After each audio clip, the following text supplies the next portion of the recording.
I've been trying to get this gentleman here to present because he's doing amazing work. I'm so happy that he's here tonight. Saul Kaho'olahala said something at our agricultural design conference we had in July. He said, Aina Momona. And I just really love that term, you know, to fatten the environment. And the beautiful thing we have at our disposal here is our native plants are akamai and growing here, yeah? And we've lost our ability to hold our moisture here in the island. We're actually a desert island geologically here on Maui. We don't have the water resources of Oahu. It's kind of a blessing and a curse because we don't end up looking like Oahu, you know, in all the development. But at the same time, you know, we have to get real sensitive to the fact that we need to hold our moisture better. And you know, in watching the devastation that's just happened with Japan and everything with the tsunami, one thing I noticed that didn't get wiped out was the trees. You know, the trees hold up. And so us being able to send our roots down into the ground deep and to do it with native trees, to repopulate, to revegetate our island with natives, could only help in bringing back the micro ecosystems that we've lost, you know. And so I saw a picture of the native plant project that Art Medeiros is doing in Auwahi around Ulupalakua side, and it just blew me away. It was at the Taro Festival. One of his volunteers that works with that project, and this photograph, they're not irrigating, and it's amazing, you know, from, I don't know what altitude it was being shown, but from a high altitude, you see this big green area, and it's all fenced off so the goats aren't getting in there and stuff. But it's amazing, it's not irrigated. And to see how this Aina will heal itself if we just give it the right impetus, you know. So please, with a very warm welcome for Art Medeiros and the work that he's doing in Auwahi. Thanks for coming. I'll kind of keep this brief. A professor of mine once said, when you give a talk, tell them what you're going to tell them, and then tell them, and then tell them what you told them. So I'll tell you what I'm going to tell you. Something that I kind of discovered as a young boy kind of walking up. I grew up here, kind of walking through the mountains. Somebody once said to me, you know, guava is native. And I said, guava has got to be native because there's so much guava.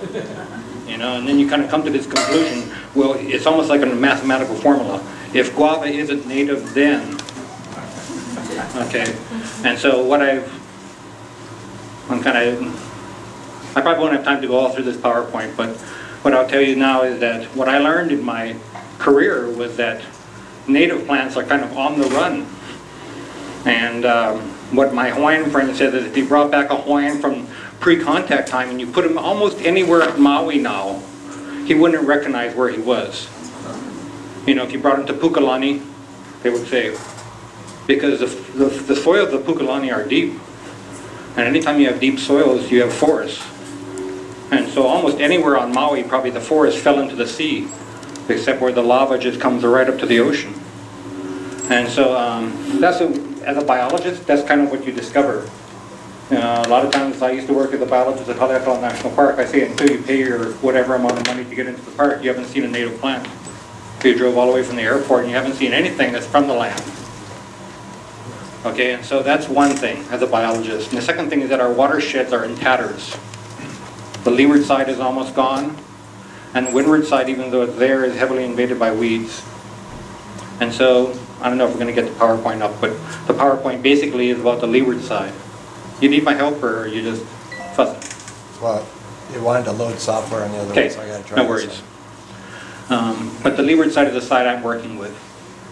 And that's the side that, Auwahi was an area that I started 20 years ago as a biologist with the National Park Service just doing surveys. And we came up with the concept of museum forests. That they were like museum forests. They were some of the richest forests, they were rich like museums, but they weren't alive. There weren't any seedlings, and there hadn't been any seedlings for many species for over 100 years. And all the grasses underneath were African grasses. And so I'm the one who, and you know, some people are saying, oh, well, let's save the last tree. And I would see small fences built around the last tree, and then the last tree die, and it'd be a small fence with nothing in it. So I was the one who came up with the strategy of trying to do larger areas.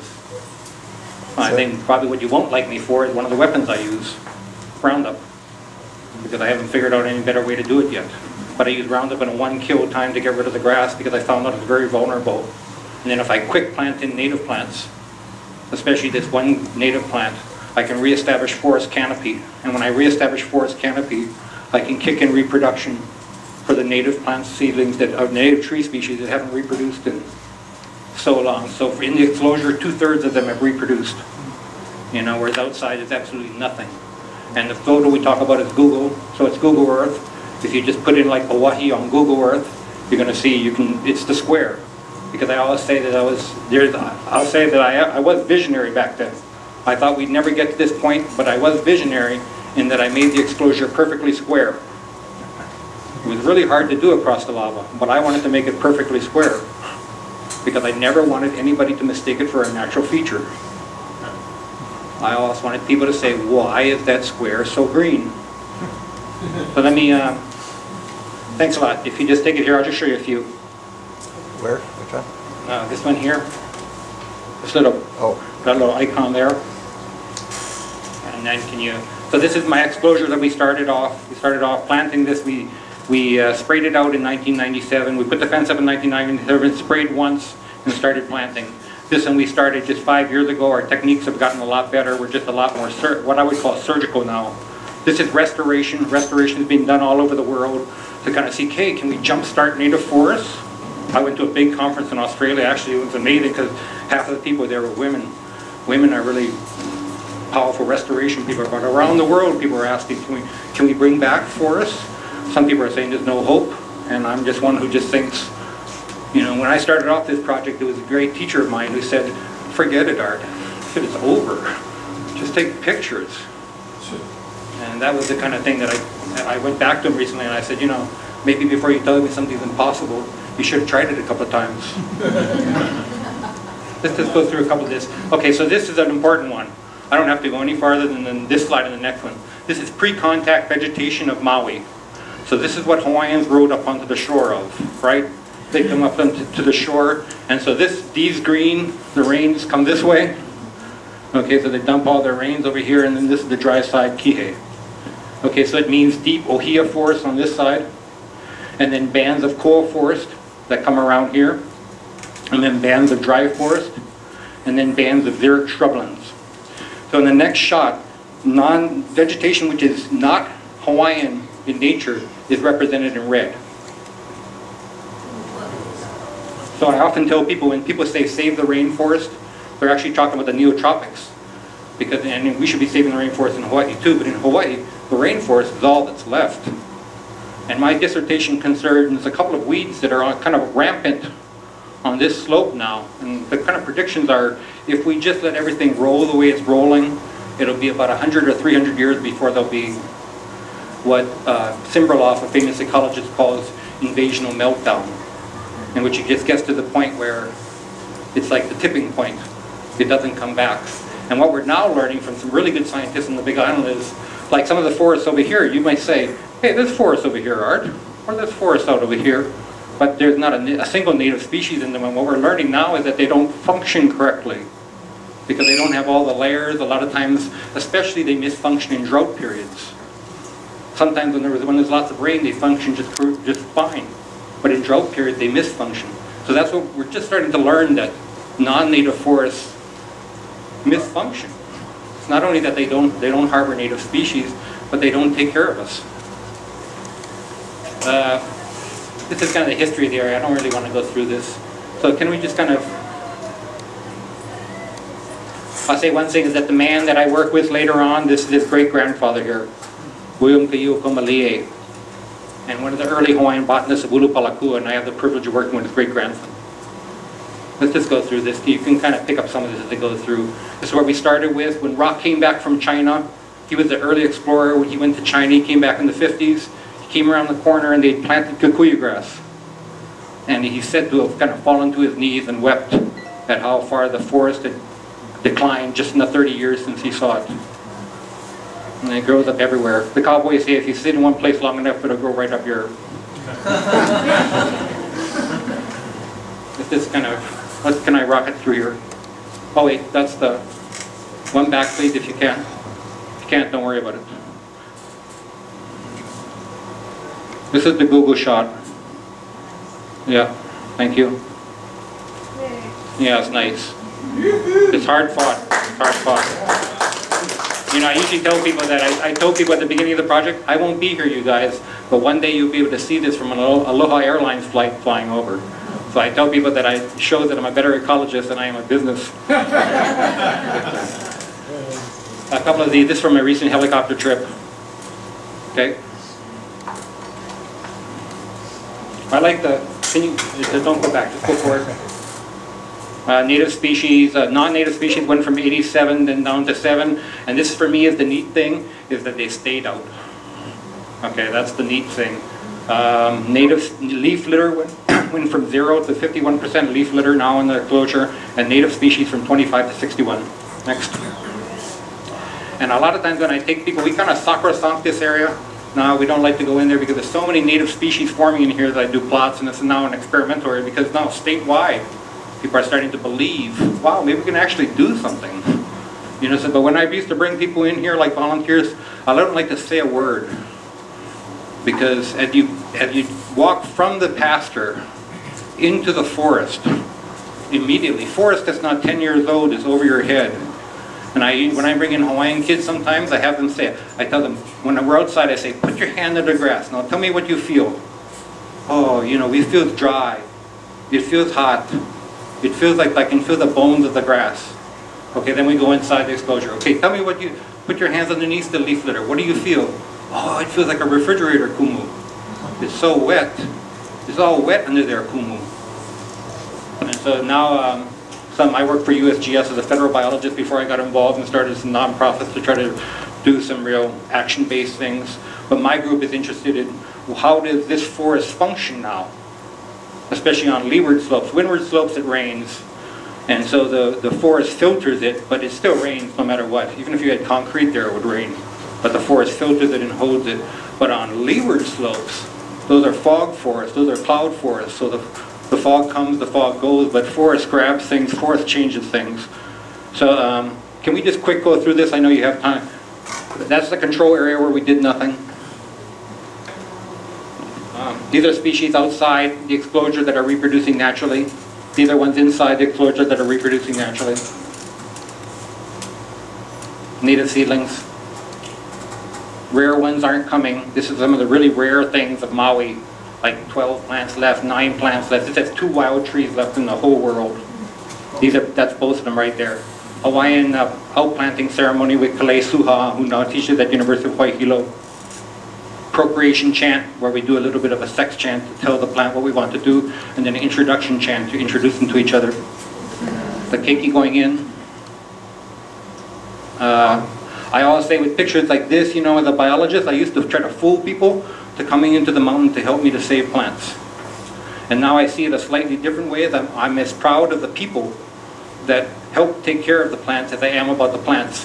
And as I get older and older, I'm more proud of the people than I am about the plants. But I think the connection there is a really special one. This is my group we started. We have lots of people, but we always want new people to come.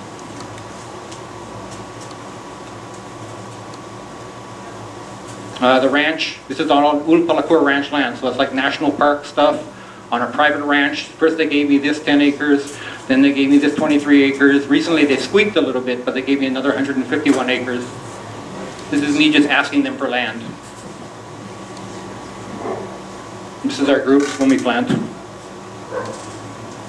can just rock through here.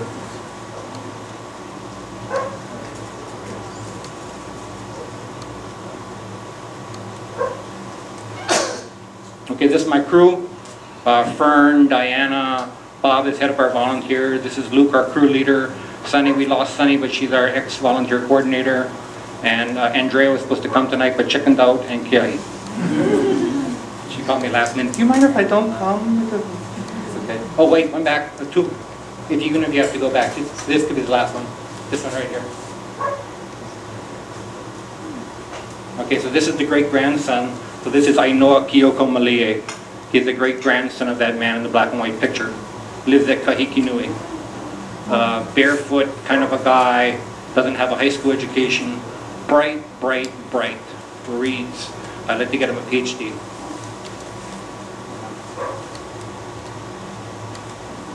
I love this expression, and I always use it now.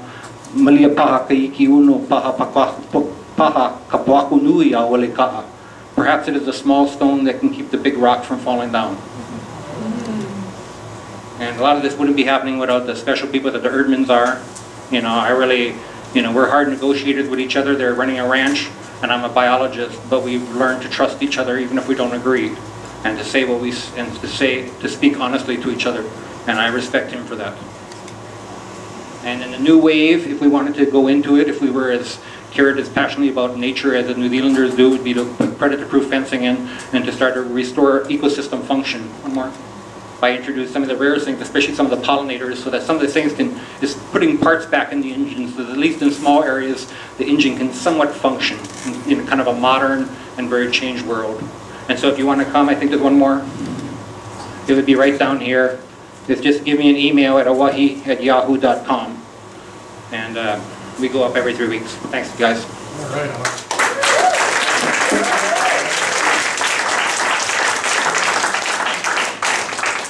And, you know, befriend him on Facebook. You'll get to see some great pictures of New Zealand, this trip down to New Zealand. And yeah, you know, this is what it's about, folks. Like, no kidding. Time to get our island back. Yeah? Back to the future. The new old way. You know? I mean, this is what moves my spirit, and obviously it moves Art and the work that he's doing, and I'm just so appreciative you came tonight. Thank you very much, man. Mahalo nui. Yeah. Do you guys realize, I mean, we have a tourist group come by our farm. 48 people come to our farm, yeah? And first question I asked them, I said, how many first-timers? All the hands go up, right? From all over the country. And so I said to them, I said, well, what did you tell your friends and family before you came here, where you were going? Paradise on earth, right? I mean, you know, wherever you go on the planet, Hawaii is paradise on earth. And they go, yeah, yeah. I said, well, what paradise do you know of imports 90% of its food? And they kind of get it, you know? And so here we are. I mean, this is the place. You go anywhere on the planet, you say Hawaii, people think paradise on earth. And they're thinking about the slide that Art showed, yeah, that had the rainforest, that all the micro environments were existing in all the valleys. Each valley had its own microclimate. No more. It's really, you know, so we got to step up, guys. This is the group that's going to do it, too.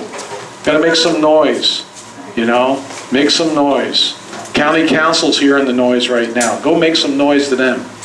Let them know what you feel. Hold them accountable. Okay. Enough of that. Okay.